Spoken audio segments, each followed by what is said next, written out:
হাঁটু প্রতিস্থাপনের পরে আমাদের করণীয়টা কি? যেদিন আমরা অপারেশনটি করব সেদিন থেকেই আমরা পেশেন্টকে চেস্ট ফিজিওথেরাপি এবং আইসোমেট্রিক কোয়াড্রিসেপস বলি ব্যায়াম শুরু করব বেডে, এবং পেশেন্টকে 60 ডিগ্রিতে আমরা বসিয়ে দিব।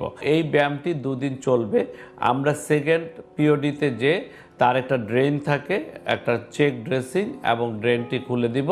খুলে দিয়ে তাকে আইসোমেট্রিক কোয়াড্রিসেপস এবং ফ্লেকশন এক্সটেনশন এক্সারসাইজ শুরু করে দিব আপ টু 60 ডিগ্রি, এর বেশি না। এবং chest physiotherapy and hamstring exercise পেশেন্টকে থার্ড পিরিয়ডে বাড়িতে পাঠিয়ে দিই ব্যায়াম শিখিয়ে এবং ওষুধ লিখে। এবং পেশেন্টের মাঝখানে আর কোনো ড্রেসিং দরকার নেই। যদি আমি মনে না করি তাহলে একবারে 14 ডেজে পেশেন্ট আসবে।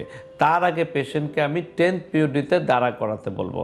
পেশেন্ট দাঁড়াবে, শুধু দাঁড়াবে, আর এর মধ্যে উনি ওই শেখানো ব্যায়ামটা করবে। এবং 14 পিরিয়ডে আসার পরে পেশেন্টকে আমি 90 ডিগ্রি ফ্লেকশন দিব, নিতে ফুল এক্সটেনশন দিব।